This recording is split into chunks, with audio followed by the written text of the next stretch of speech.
Pune FTII मधील banner प्रकरणी गुन्हा दाखल झालाय। वादग्रस्त बॅनर प्रकरणी 7 विद्यार्थ्यांवर पोलिसात गुन्हा दाखल झाला आहे, तर 2 विद्यार्थी संघटनांमध्ये बॅनरवरून राडा झाला होता।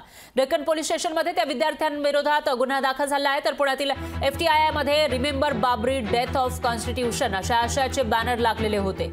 अयोध्येत राम मंदिराचं उद्घाटन झाल्यानंतर पुण्यातील एफटीआयआय संस्थेमध्ये हे बॅनर वादग्रस्त बॅनर लावण्यात आले होते आणि त्या प्रकरणामध्ये आता 7 जणांविरोधात गुन्हा दाखल झाल्याची माहिती समोर येते। तर पुणे एफटीआयआय बॅनर प्रकरणी गुन्हा दाखल झाला आहे आणि 7 विद्यार्थ्यांवर पोलिसात गुन्हा दाखल झाला आहे। तर या प्रकरणावरून जेव्हा हे वादग्रस्त बॅनर लागले होते त्यानंतर 2 विद्यार्थी संघटनांमध्ये राडा झाल्याचं सुद्धा पाहायला मिळालं होतं। दरम्यान डेक्कन पोलीस स्टेशनमध्ये त्या विद्यार्थ्यांविरोधात गुन्हा दाखल झाला आहे, तर पुण्यातील एफटीआयआय मध्ये remember Babri death of constitution अशा आशयाचे बॅनर लागले होते।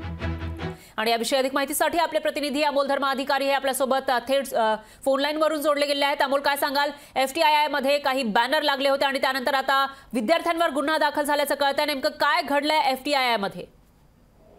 फरा काल दुपारी एफटीआय मध्ये remember Babri death of constitution अशा प्रकारचं आशयाचं बॅनर लावण्यात आल्याचा धक्कादायक प्रकार समोर आलेला होता। आणि हा प्रकार जेव्हा काही हिंदुत्ववादी कार्यकर्त्यांना समजला त्यावेळेस 7 ते 8 कार्यकर्ते आहेत त्यांनी थेट एफटीआय मध्ये घुसून तो बॅनर आहे तो फाडलेला होता आणि त्याचबरोबर तिथले जे बॅनर लावणारे विद्यार्थी होते यांना सुद्धा त्यांनी मारहाण केलेली होती। पण या सगळ्या प्रकरणी आता पोलिसांनी ज्यांनी हे बॅनर लावलेले होते त्या एफटीआय संस्थेतील विद्यार्थ्यांवर गुन्हा दाखल केलेला आहे, कारण की अतिशय वादग्रस्त हा सगळा मजकूर होता। 2 दिवसापूर्वी आपण पाहिलं की अयोध्येमध्ये प्रभू श्रीराम यांच्या नव्या मंदिराचा लोकार्पण सोहळा झालेला होता आणि त्याच अनुषंगाने हे सगळं वादग्रस्त बॅनर एफटीआय मध्ये लावण्यात आलेलं होतं।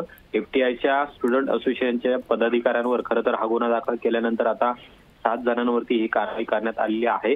पण आता यानंतर ज्यांनी हे बॅनर लावलेले आहेत त्यांच्यावरती कठोर कारवाई करावी अशा पद्धतीची मागणी काही हिंदुत्ववादी संघटनांनी केलेली आहे।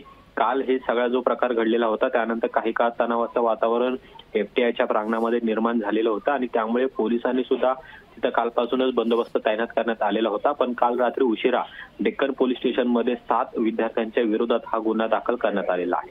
निश्चितच अमोल, धन्यवाद तुम्ही दिलेल्या या सविस्तर माहितीसाठी। याविषयीची अपडेट आपण तुमच्याकडून घेत राहूयात। लोकशाही मराठी ऐका, पहा, जागरूक रहा।